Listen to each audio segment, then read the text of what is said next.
Un Boeing 737 immobilisé sur le tarmac de l'aéroport international Modibo Keïta de Bamako. 147 passagers retenus depuis 72 heures. Des diplomates occidentaux en état de panique. Des négociations secrètes qui tournent au fiasco.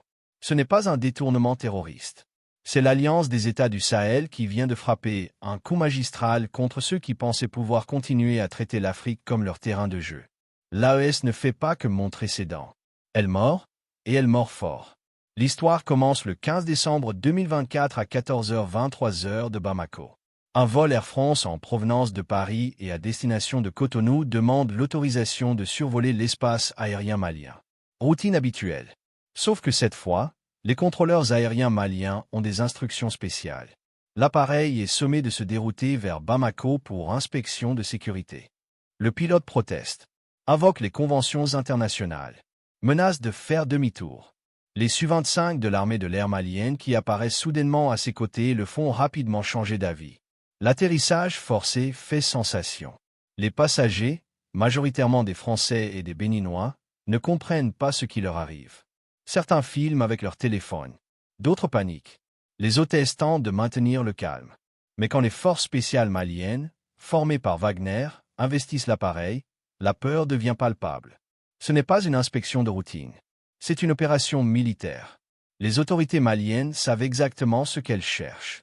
Leurs services de renseignement, considérablement renforcés par l'expertise russe, ont intercepté des communications troublantes.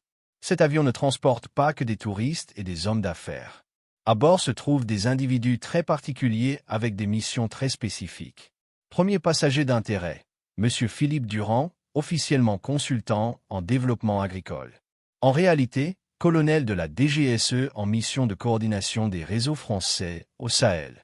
Ces documents, saisis lors de la fouille, révèlent des plans détaillés pour exfiltrer des agents français encore actifs dans la région. Des noms, des adresses, des codes. Tout le dispositif clandestin français est exposé. Deuxième découverte. Madame Sarah Mitchell, présentée comme journaliste britannique freelance. Les services maliens l'identifient rapidement comme agent du MI6 britannique. Sa mission, établir des contacts avec des groupes armés non étatiques pour créer une force de déstabilisation pro-occidentale. Son ordinateur portable, malgré le cryptage, finit par révéler ses secrets sous l'expertise des hackers russes. Troisième surprise, une cargaison non déclarée dans la soute. Officiellement du matériel médical pour une ONG béninoise.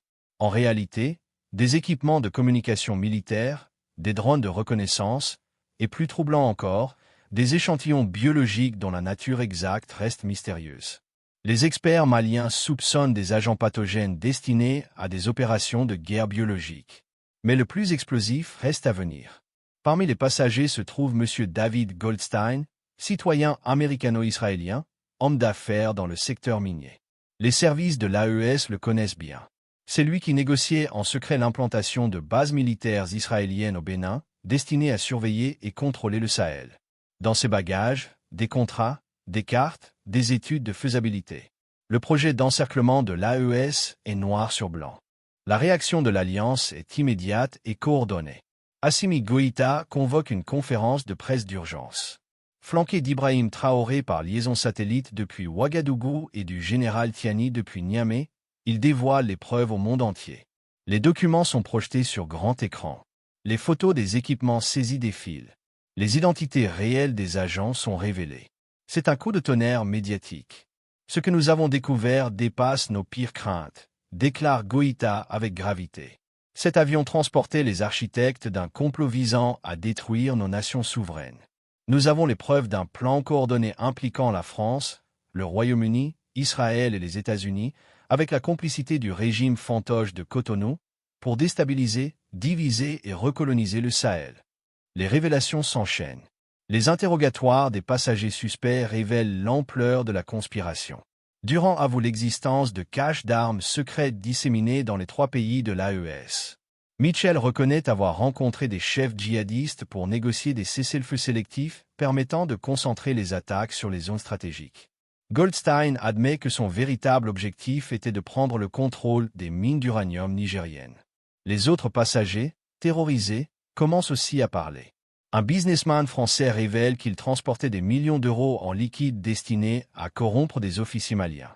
Une employée d'ONG belge avoue que son organisation servait de couverture pour des activités d'espionnage. Un diplomate béninois craque et détaille les plans de son gouvernement pour servir de base arrière à une intervention militaire occidentale.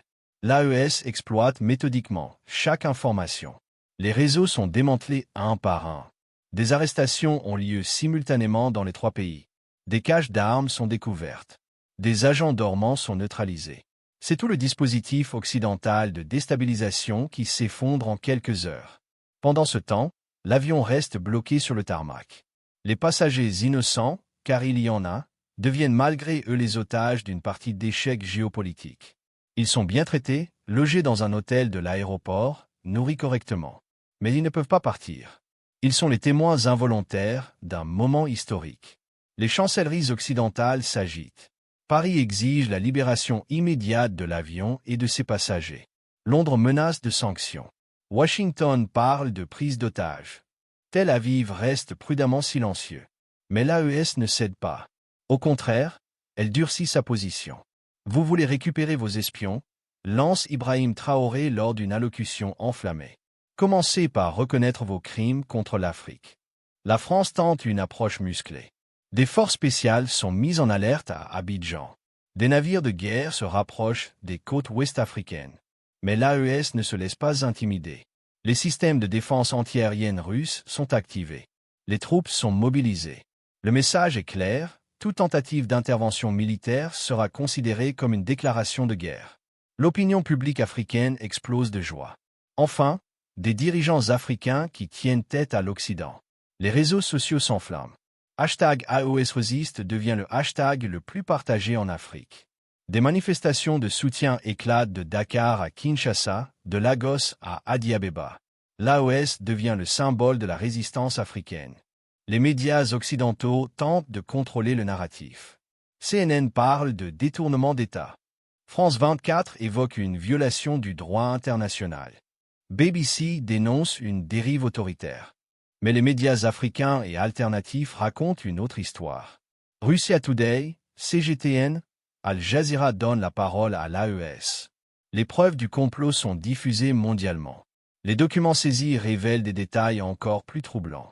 Un plan nommé Opération Sarah Shield détaille comment, en cas de succès, le Sahel devait être divisé en zones d'influence. La France gardait le Mali. Les Britanniques prenaient le Burkina. Les Américains contrôlaient le Niger. Israël obtenait des concessions minières stratégiques. Le Bénin servait de quartier général. C'était un nouveau partage de l'Afrique. Les échantillons biologiques trouvés dans la soute soulèvent les questions les plus graves. Les analyses préliminaires suggèrent des souches modifiées de maladies tropicales. Était-ce pour une guerre biologique, pour décimer les populations locales, pour créer une dépendance aux médicaments occidentaux? L'AES exige une enquête internationale. Mais qui peut faire confiance aux institutions internationales contrôlées par l'Occident? Les communications interceptées sur les téléphones des agents révèlent l'étendue du réseau. Des ministres africains corrompus, des généraux achetés, des journalistes à la solde, des activistes financés. C'est toute l'architecture de l'influence occidentale en Afrique qui est mise à nu.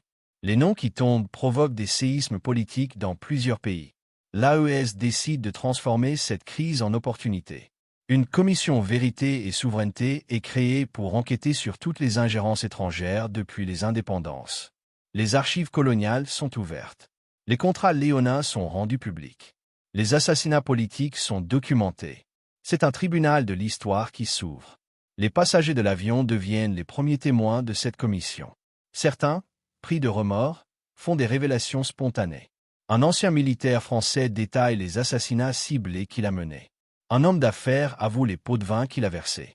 Une diplomate révèle les coups d'État qu'elle a aidé à organiser. Les confessions s'accumulent. Wagner joue un rôle central dans l'exploitation du renseignement. Les mercenaires russes mettent leur expertise au service de l'AES.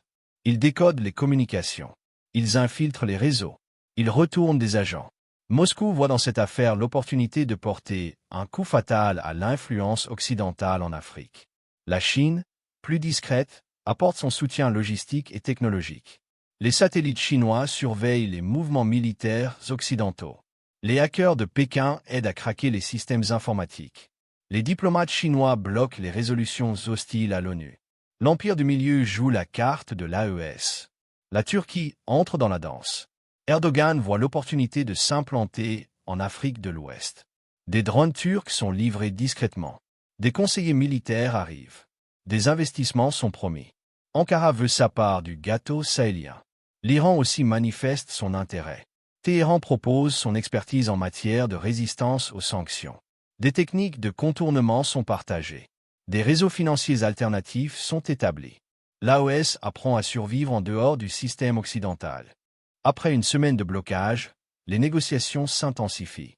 L'AES pose ses conditions: reconnaissance officielle des crimes commis, excuses publiques, réparation financière, engagement de non-ingérence, fermeture de toutes les bases militaires occidentales en Afrique de l'Ouest, annulation de tous les accords de défense, rapatriement de tous les agents. L'Occident tergiverse, menace, supplie. Mais l'AES tient bon. Chaque jour qui passe renforce sa position. Les passagers innocents commencent à comprendre qu'ils sont les victimes collatérales d'une guerre qu'ils ignoraient. Certains deviennent même sympathisants de la cause de l'AES. Un mois après l'interception, un accord est finalement trouvé. Les passagers innocents sont libérés par groupe, après vérification minutieuse de leurs identités et activités. Les agents et espions restent détenus pour complément d'enquête. L'avion reste confisqué comme preuve matérielle. C'est une victoire partielle, mais symbolique pour l'AES. Les conséquences de cette affaire sont monumentales. L'architecture sécuritaire française en Afrique s'effondre définitivement. Les réseaux occidentaux sont grillés. Les plans de reconquête sont éventés. L'AES sort renforcée, légitimée, respectée. C'est un tournant historique. Les leçons sont claires. L'Afrique n'est plus le précaré de personne. Les anciennes méthodes de domination ne fonctionnent plus. La résistance s'organise et riposte.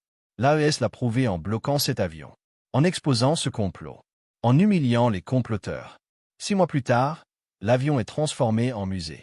Le musée de la résistance africaine. Les visiteurs peuvent voir les documents du complot, les équipements d'espionnage, les armes saisies. C'est devenu un lieu de pèlerinage pour les panafricanistes, un symbole de la nouvelle Afrique qui se lève. Les agents occidentaux capturés sont jugés publiquement. Les procès sont retransmis en direct. Le monde entier peut voir les preuves de décennies de manipulation, d'exploitation, de déstabilisation. C'est le procès du néocolonialisme. Le verdict de l'histoire. Les révélations continuent d'affluer. Des documents déclassifiés. Des témoignages d'anciens agents. Des aveux de politiciens corrompus. Chaque jour apporte son lot de scandales. L'opinion publique mondiale bascule. Même en Occident, des voix s'élèvent pour dénoncer ces pratiques d'un autre âge. L'AES capitalise sur cette victoire pour construire une alternative. Une nouvelle architecture de sécurité africaine.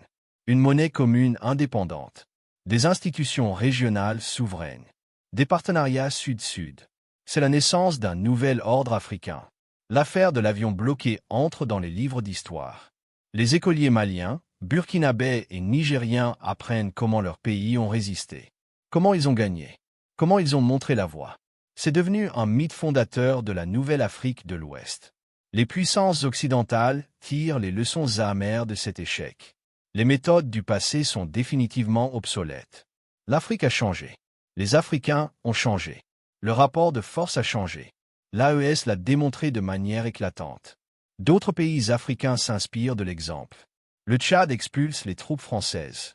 La Centrafrique renforce ses liens avec la Russie. Le Gabon révise ses accords de défense. C'est l'effet domino. L'effet AES. L'effet avion bloqué. Les think tanks occidentaux analysent fébrilement ce tournant. Comment ont-ils pu perdre l'Afrique? Comment l'AES a-t-elle pu les humilier ainsi? Comment reconstruire une influence perdue? Mais les réponses leur échappent. Ils ne comprennent pas que le temps de la domination est révolu. Pendant ce temps, l'AES avance. De nouveaux pays demandent à rejoindre l'Alliance. La Guinée, le Tchad, peut-être bientôt le Sénégal. Le mouvement est lancé. Irréversible. Irrésistible. L'Afrique de l'Ouest se réunifie, mais cette fois sur des bases souveraines. L'avion bloqué est devenu plus qu'un incident. C'est un symbole. Le symbole que l'Afrique peut dire non, peut résister, peut vaincre. L'AES n'a pas seulement montré ses dents. Elle a mordu. Et la morsure a fait mal. Très mal. Assez mal pour que plus personne n'ose défier l'Alliance. Les services de renseignement de l'AES continuent leur travail. D'autres avions suspects sont surveillés. D'autres complots sont déjoués. D'autres agents sont neutralisés. La vigilance est permanente. La souveraineté se défend chaque jour. L'AES l'a compris. L'AES l'applique. L'AES gagne. Le message est passé dans toutes les capitales du monde. L'AES n'est pas un accident de l'histoire. C'est une force nouvelle, déterminée, organisée, efficace, qui protège jalousement sa souveraineté, qui défend férocement ses intérêts, qui ne se laisse plus marcher sur les pieds. Cette affaire marque la fin du monde ancien et le début du nouveau. Un monde où l'Afrique n'est plus un objet mais un sujet, où les Africains ne sont plus des victimes mais des acteurs, où l'AES n'est plus une cible mais une puissance. Le blocage de cet avion n'était que la première manifestation de ce changement tectonique.